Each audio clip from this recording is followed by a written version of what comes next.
Splendid day everyone, Nicole Fernandez here and welcome to my talk.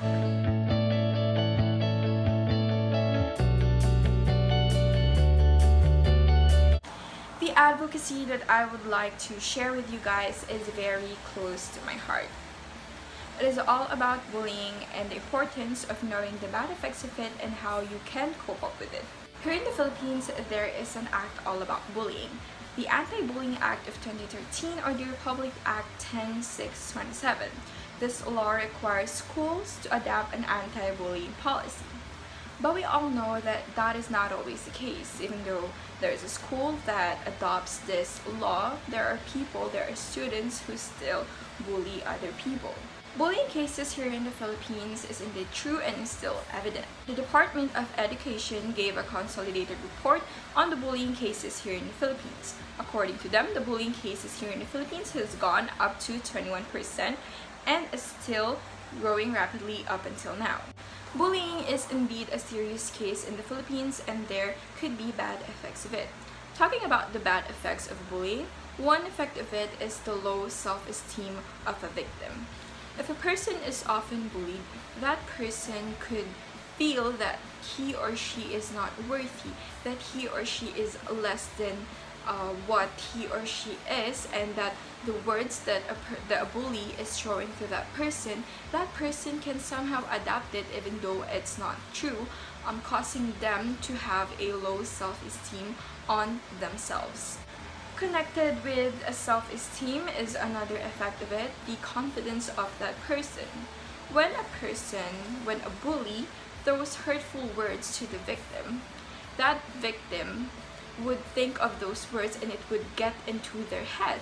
And somehow that words, those hurtful words, they would think of it like they would adopt it to themselves. They would say that, oh, maybe that's right, maybe it's true, maybe I am that kind of person, maybe what that person is telling me is true about me, which is not always true, and that could lead to a person losing them confidence. Meaning that person would look in the mirror and think to themselves, am I really pretty? Am I really good? Am I really who I am? Do I really know myself? The hurtful words, the abuses the person's getting, that is getting into their heads, and it is also affecting how they think about themselves. Another effect of bullying is the avoidance at school.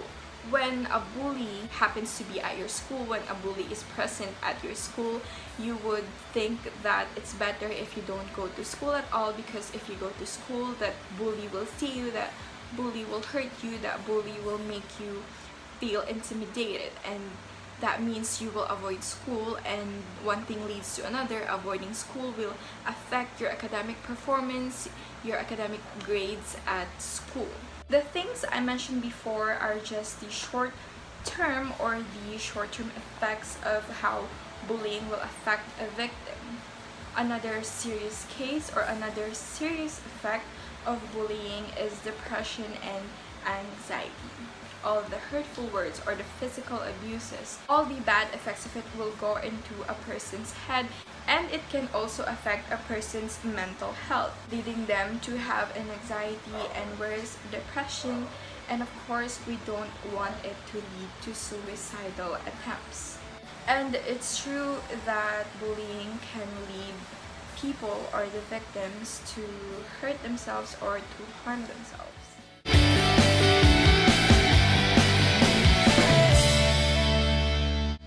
At my introduction, I told you guys about how the advocacy is very close to my heart because I too is a victim of bullying.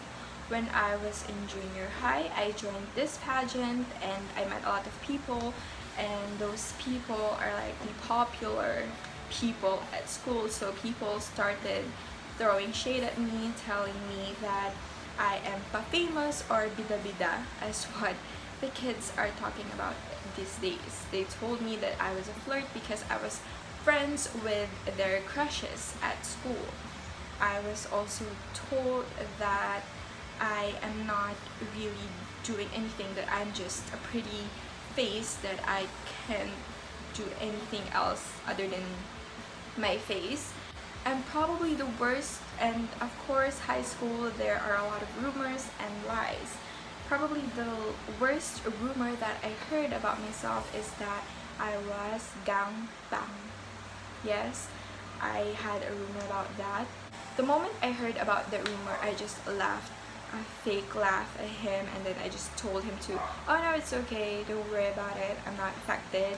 But as soon as I got home, I locked myself at my room. I cried all night thinking about how people can be that harsh to create lies and rumors about a certain person that is not indeed true. And then like all the rumors, all of the people who was throwing shade at me, who were throwing hates at me, it was just like getting into my head, and I was thinking of disturbing thoughts that like harming myself and all of those harsh stuff, all of those worst stuff that I can do to myself, and I know that it's not leading into something better, into something good.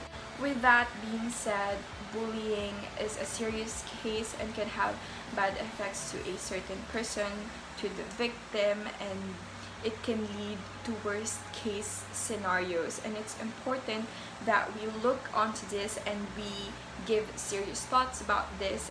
With my experiences, I can share with you guys on how I coped up with bullying. Fast forward to the 9th and 10th grade, I was also cyberbullied.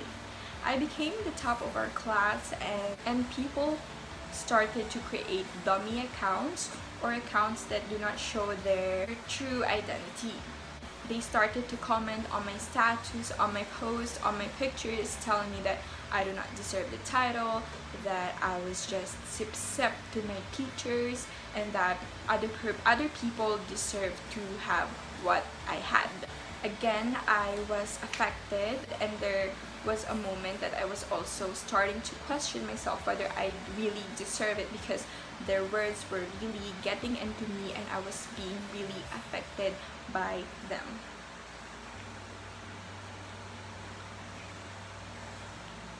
So with my experience regarding bullying, I would like to share with you guys how I coped up with bullying.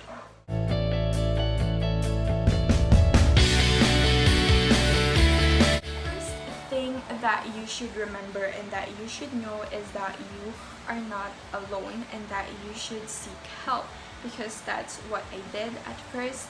I didn't want to pass the burden to anyone, to of course to my family, because I don't want them to get hurt too, and I don't want other people to get hurt too. But I seeked help. I told my family about my experiences. I told my family all about what was happening at school and what I was feeling, and of course they helped. They became my support system, and after that I seeked help to a professional. I asked help from my guidance counselor at school, and they helped me because they are professionals and they know what to do with this kind of situations. Another way is that I became strong. I became confidently strong. I know that it's hard to be confident in spite of what they are telling you, what they're throwing at you, but you should know that you are more than the words that they are telling you. You are more than the rumors, you are more than the lies, you are more than what you think you are. You are strong. Those are just words. Those are just hurtful words, and you are who you are. I disregarded what they were telling me. I did what I did. I became more motivated to study. I became more motivated to become a better person of myself. And eventually they stopped and they actually asked for my forgiveness. I want you to remember that you are not alone, and that there are people who are willing to help you. No matter how bad your experience is, there will be people who will be your support system. Seek help. It's not bad to seek help, of course, because it's not good that you just keep it up to yourself. You're a fighter. You've gone through a lot. If you are watching this and you are experiencing bullying at your school, bullying at work, I will not say that everything's gonna be okay or that's okay, you can do it, because that is not how it works. I want you to remember that you've gone through a lot and you will be strong despite of what is happening to you today. You are not alone, and it's not bad to seek help. There are professionals who can help you. There are professionals who can talk to you, and of course there are your friends, your family, your loved ones, and of course yourself. You are strong and you matter always. And if you are also watching this and you know someone who is having the same experience, help them, reach out, because sometimes people also just need people who will listen. Bullying is a serious case here in the Philippines, and we should all take a serious matter into it. We should all take a serious look into it before things get worse. I am Nicole Fernandez, and I would like to thank you all for listening to my talk. Good day, everyone.